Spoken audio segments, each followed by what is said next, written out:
There, it's Lara here with this week's Witchy Wednesday video for the week of May 9th to 16th, 2018. So in these weekly videos, I talk about the important astrology of the week and any big things that are happening for us, and just sort of the general energy that we are under. So thanks for being here. If it's your first time, I really appreciate it, and I hope you stick around for more. If you like this video, then please subscribe to the channel. Just click on the link or the red button below, or the little black button that's right in the video. And if you want to be notified of whenever I do a new video, if you click on the little bell, that will make sure that you get a notification whenever I put a new video out. And I really appreciate new subscribers, that every week things are building gradually, and I really appreciate that. And I appreciate your interactions, your comments and your likes and your shares and all of that. It's really helpful in spreading the word.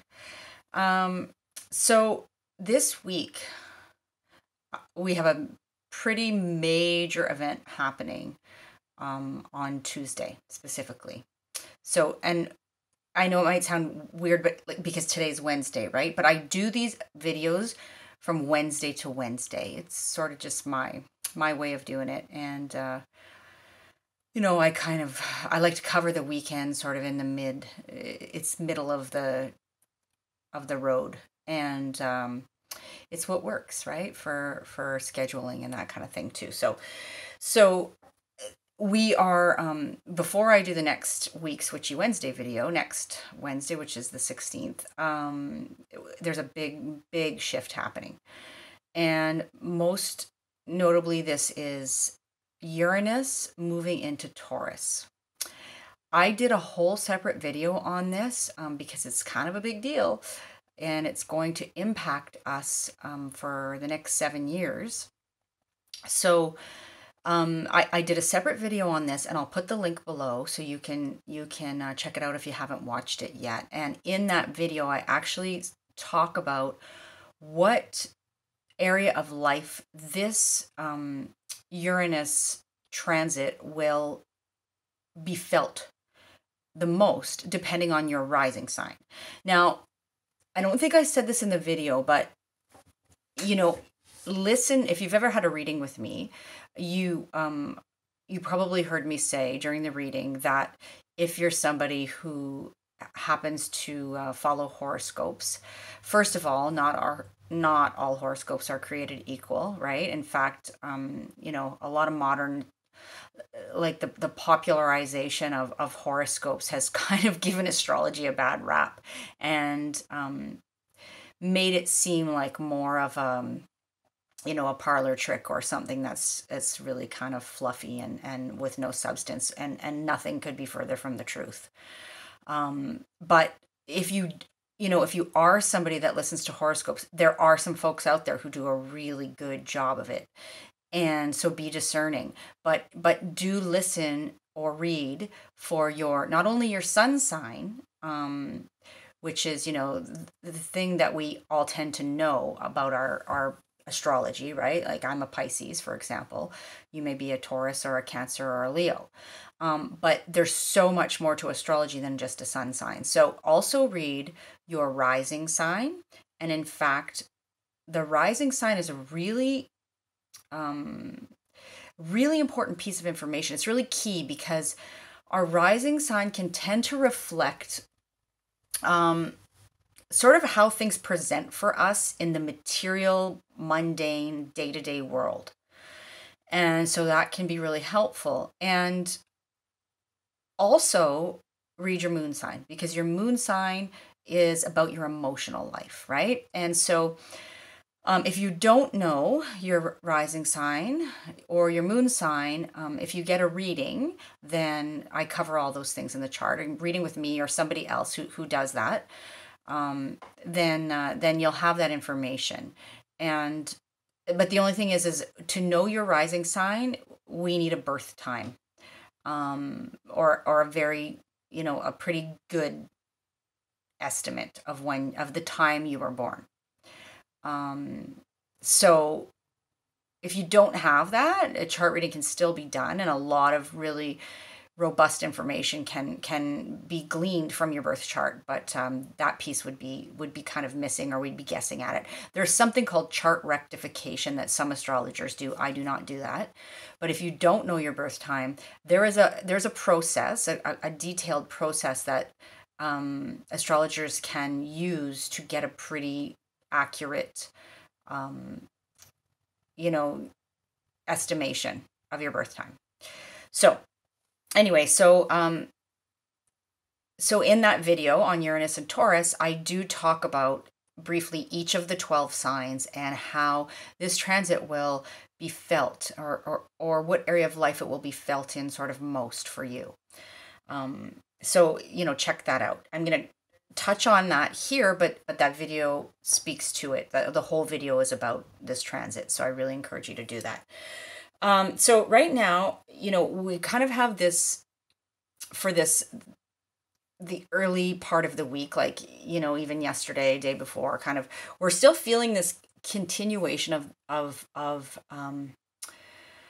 struggling with the balance between, responsibility and pleasure kind of thing.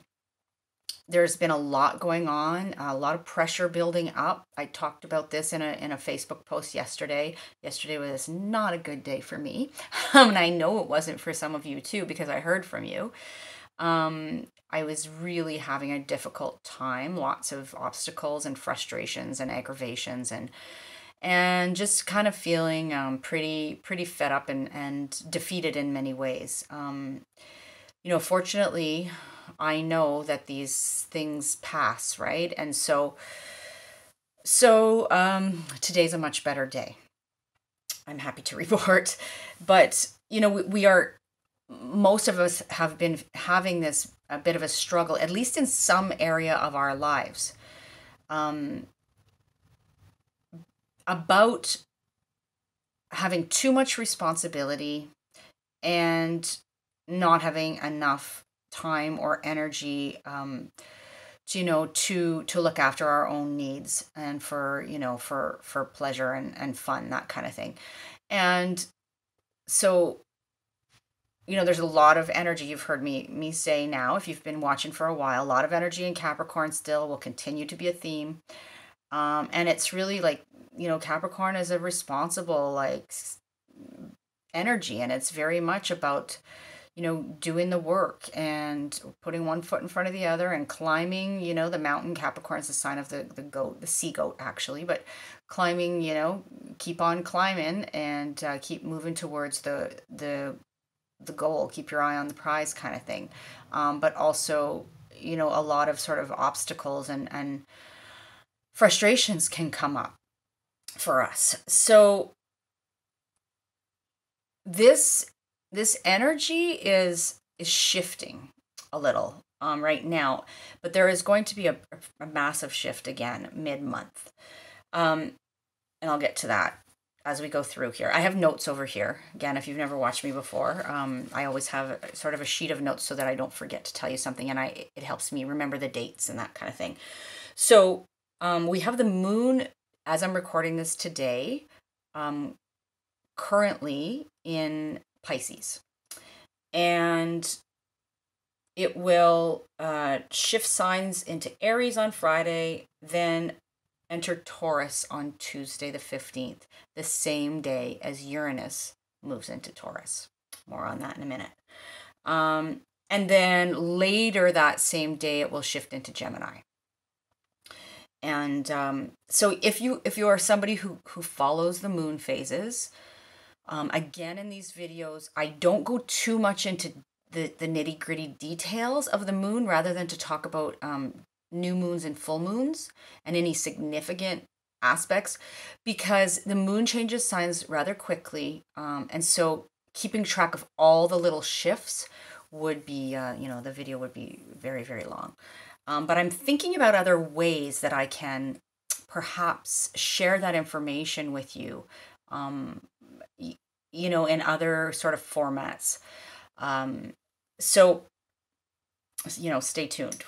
I've plans for a beginner astrology course as well. You may have heard me say that, and I'm finishing up a commitment. You've heard me talk about this commitment I've had to a play that I'm in for the last while. We've had the last few days off, and then tomorrow we do a 4-day run, and then it's over. So I will have learned a lot on many, many fronts. And, you know, both personally, I've learned new skills, revisited some old skills, but learned a lot and been reminded of a lot personally as well on this journey and in this experience. So, you know, I met some really beautiful, amazing people too. And above all else, I think that's been the silver lining. And had this experience with my kids, but it's been grueling, and so I am looking forward to the end of the run and then being able to pay more attention to some of these other things. So I'm going to kind of go by date. So the next thing on the 12th is that Mars is entering what we call the shadow phase. So what does that mean? Well, before a planet goes retrograde, and most people are sort of these days familiar with the term Mercury retrograde, right? It's a little bit in pop culture even now referenced, but all the planets go retrograde at some point. And so,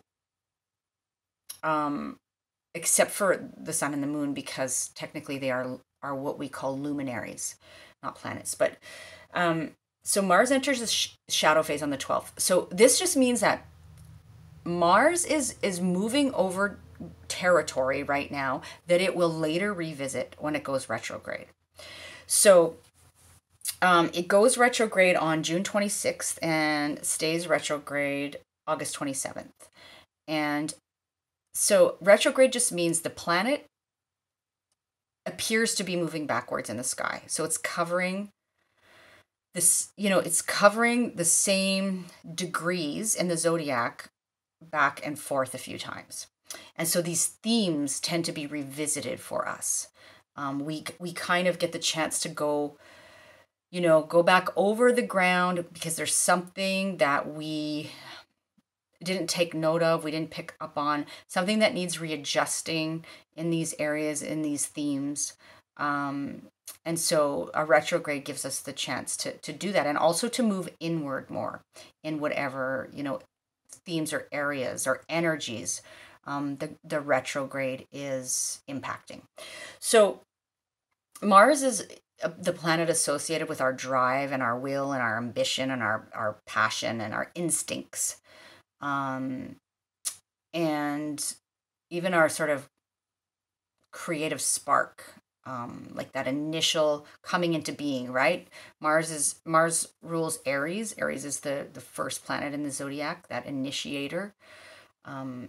So, you know, just pay attention to what's happening in your life around those themes right now, because, you know, you may have to, or be called to, or encouraged to revisit those themes later on when Mars goes retrograde. And so, you know, if you take note now of what's kind of happening for you in those energies, then you will be better equipped and prepared when Mars goes retrograde to go, right, I remember now what she was saying. I took note of that, and so now's the time to start reflecting on that, or revisiting it, or rejigging it in some way, or picking up something that I had left back there, kind of thing.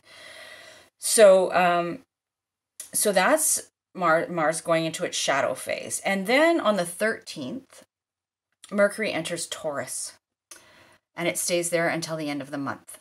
And so there is going to, there's a lot of energy happening in Taurus mid-month, right? And this is kind of, well, not really the beginning, because the sun has been in Taurus, right, this month too, but Mercury's sort of like, okay, there's the next step.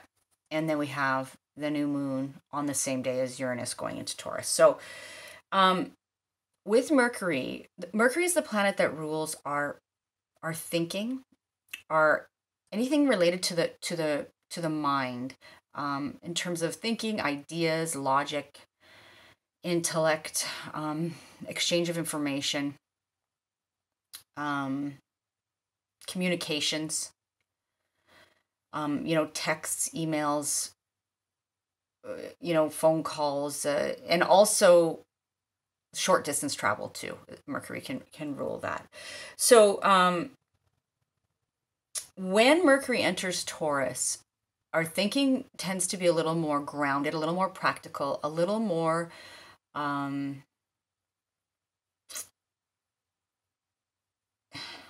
simplified. And I don't mean that in the sense of simple. I mean it in the sense of like, let's take it one step at a time kind of thing.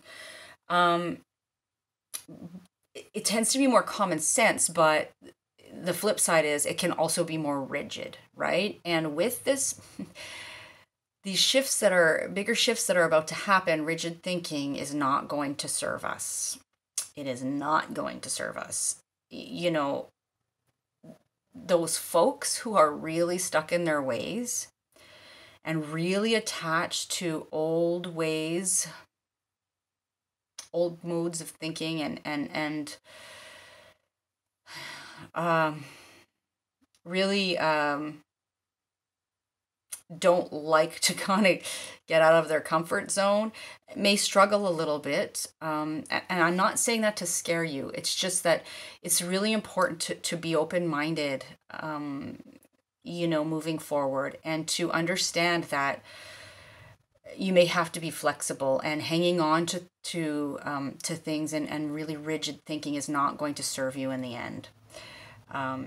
Things are shifting, and it's ultimately for the better of ourselves as individuals and for the collective. But that can feel uncomfortable, and it can feel particularly uncomfortable for those who are really set in their ways, and hanging on to the old paradigm kind of thing. And so with Mercury and Taurus as well, our thinking can turn towards Taurian matters of resources and self-worth and what we value, and our sense of security and stability, and also to, the material things we enjoy in life, the pleasures, the sensual pleasures in life. So now for the really big stuff, where on the 15th we have that new moon in Taurus, right? And so a new moon, excuse me, I'm just going to grab my tea here. I need a little sip. A new moon is always about new beginnings. New moons happen when the sun and the moon conjunct each other in the sky. They meet up together. And so these energies are coming together to start something new. And the thing about this new moon is that it really packs a punch. Like, it's really about newness, because Uranus is changing signs on the same day, right? And Uranus, again, if you want to know more about this transit and more about Uranus as a planet and an energy and that kind of thing, then please do listen to that other video, link below. But just very briefly, Uranus is the planet that rules awakening. It rules, it comes to shake things up, to if necessary, shock us out of our slumber, out of our zombie state kind of thing. It comes to say things need to change. It brings us new awarenesses and insights, and even discoveries. It's related to things like, electricity, and it's quite eccentric and erratic in terms of energy. It's also detached, right? It rules the sign of Aquarius. So it's somewhat detached, like not getting too emotionally attached to,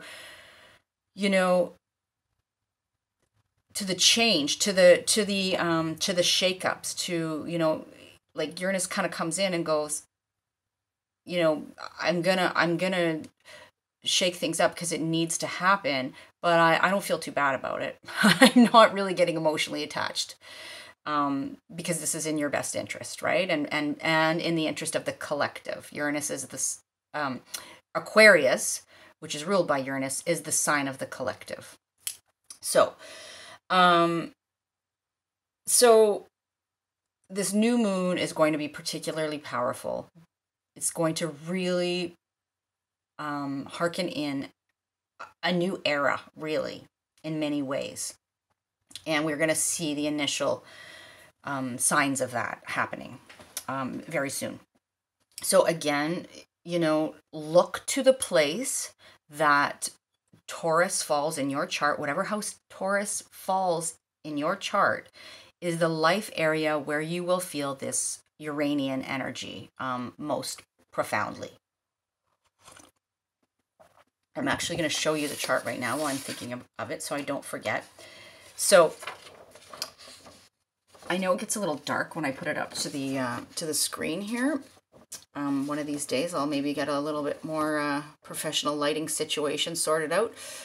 But so this is the chart for today. And you can see here's the sun in Taurus, right? Here's Uranus at the very last degrees of Aries. I'll speak to that in a minute when I put the chart down. But it's about to tip into Taurus. And there we have Mercury in Aries, which is also about to tip into Taurus, right? And there's the moon here in Pisces today, but will also be moving into Taurus for that new moon on the 15th. We also have, again, all this Capricorn energy still happening, but Mars is about to shift signs and move into Aquarius. Aquarius is the sign that, again, that is ruled by the planet Uranus, right? So another hit of that kind of energy is upon us. So, okay, so one more thing. So, you know, if you've never watched these videos before and you've never had a reading with me, I'll just point out to you, when I'm talking about astrological houses, I'm talking about these pieces of pie here. So each of these represents a life area or a life theme in astrology, right? And so when I say, where does Taurus fall for you? In your own personal chart, Taurus will cover, you know, it'll be in one of these particular houses. And so that's what I mean when I say that. And so for me, for example, I have Taurus in my 9th house and also a little bit in my 10th house, because signs can actually be in 2 houses at once, depending on where they fall. I'm not going to get too much into that because it gets complicated. But just as an example, I have Taurus in my 9th house, a little bit in my 10th house. So the 9th house is a house that rules those things that have to do with our worldview, our philosophies, our belief systems, our connections to other cultures, and to long distance travel even. It can even be kind of like the armchair traveler, right? Who's always interested in reading about other cultures or watching documentaries about other cultures or other belief systems or that kind of thing. Or it might be somebody who's very set in their own belief system, depending on what's going on in the chart. But that's the 9th house. Also rules like higher learning, higher education, anything that's sort of beyond, you know, high school kind of thing. So any learning that you do outside of that is also covered by the 9th house. And then the 10th house is the house, it's about our career, not our day-to-day work tasks, but our career or our ambitions or our reputation, our status, that kind of thing. And so for me, over the next 7 years, that's where this Uranus energy is going to be felt. Should be interesting. I'm kind of excited, right? Uranus can cause shakeups and a lot of shocks and surprises and change, but it doesn't have to be bad. It can also be exciting. And again, it's really important to keep an open mind about these things, right? I always say it's all in how we respond. And so for you, that energy will happen in whatever house Taurus falls for you. Okay. So just want to mention that Uranus will make a short trip back into Aries in November. It will retrograde back into Aries at the beginning of November on the 6th. And then it will stay there until late February, early March, when it will shift permanently back into Taurus for 7 years. So we're getting this first taste between May 15th and early November of what this is going to look like for us over the next 7 years. Having said that, do keep in mind that Uranus is quite unpredictable, right? And so things can happen out of the blue, out of nowhere, that we weren't really expecting. Again, does not have to mean bad things. So it's all in your perspective and in how you react, right? So after that happens on the 15th, Mars is entering Aquarius. I mentioned that when I showed you the chart on the 16th. So it's been in Capricorn for like 2 months and making some sort of tense aspects, having some tense conversations there on and off. And it is moving into Aquarius, right? And on that day, it is actually squaring Uranus.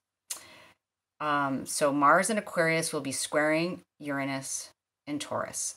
And a square is a conversation of tension. I mentioned this in a Facebook post yesterday because there were a lot of squares happening yesterday. But so it's this conversation of tension where something's got to give. The pressure has to be released. So some kind of action has to be taken, or the energy, the energy is going to be discharged. It really needs to be to release the tension, or else the tension, it can be almost like a sense of implosion, or just like, really, really having so much pressure build up, right? That it's got to go somewhere. So with that in mind, keep in mind how you direct that energy and how you're feeling it and what you choose to do with it, right? It's helpful. Like if you're just feeling this, like something's got to give and you don't know what it is or what to do about it, short of, blowing your stack on somebody or smacking someone upside the head or whatever. You don't do that, please. But channel it in a creative way, or in a physical way, physical exercise, that kind of thing. But try to channel it healthily and productively. And trust me, I know this is sometimes easier said than done. But keep that in mind. So basically, mid-month here, let me just wrap this up by saying, mid-month, we're going to start being encouraged, and we can feel, like a lot of us can kind of feel this build up already happening, right? But encouraged to take action in terms of our sense of self-worth, our sense of security and stability in the world, what we value, and by that I mean overall, like not just the material things, but what are our values? What do we really, really value in this life? And how are we valued? Do we feel valued? Those are, some questions. Also, what else? What will make us feel more fulfilled, right? And more grounded, more satisfied, and less sort of stressed and frantic, right? And Taurus is a sign about simplicity. And so where do we need to simplify things in our lives? Where are things just too complicated and too much? And where have we been taking on too much? And how can we streamline and simplify? and perhaps even how, you know, a thought I had was how can the world of the five senses help us, or how can nature perhaps help us do that in some way? Again, that is, those are themes connected to Taurus, right? So those might be things that you're thinking about. But really, this next 7 years is also, like, it's going to shift. You know, I talk about this in the video. It's going to shift things like our attitudes and how we handle resources, money matters, you know, material possessions, our relationship with those things, and there will be this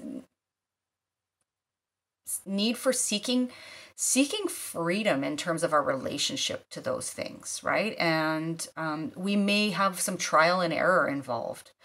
Uranus is, as I said, it can be quite erratic. So there can be this, you know, I'm going to try this. You know, I really need to, there can be, I would imagine, a lot of people sort of doing what I've been doing for the past many years. And that is, you know, turning towards, turning away from the traditional ways that we earn money and our you know, how we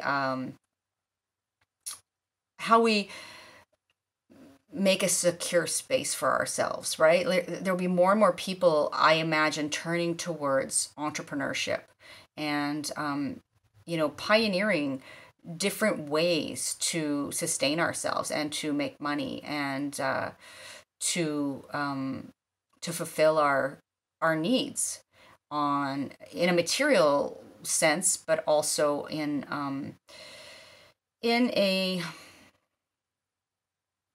more personal sense as well, right? And so, you know, there's been a lot of trial and error for me over the last several years as I have, you know, moved down this road of being an entrepreneur. And I'm finally starting to get it figured out, which is good. But, you know, again, Uranus, who knows what's going to happen? I'm already seeing, you know, little bits and pieces of things coming in and presenting that I never really expected. And so it'll be interesting times. All right, so I'm going to leave it there. I know this has gone on for quite a long time, but I hope you do get some useful information here and some insight, and I hope you go and check out that other video. And of course, if you ever want to get a personal reading with me, then please connect. You can follow the link below to my website or reach out to me on Facebook or via email. Okay, take care, everybody. Hang in there, you know, and come on back and check out the next Witchy Wednesday on the 16th. All right, take care. Bye-bye.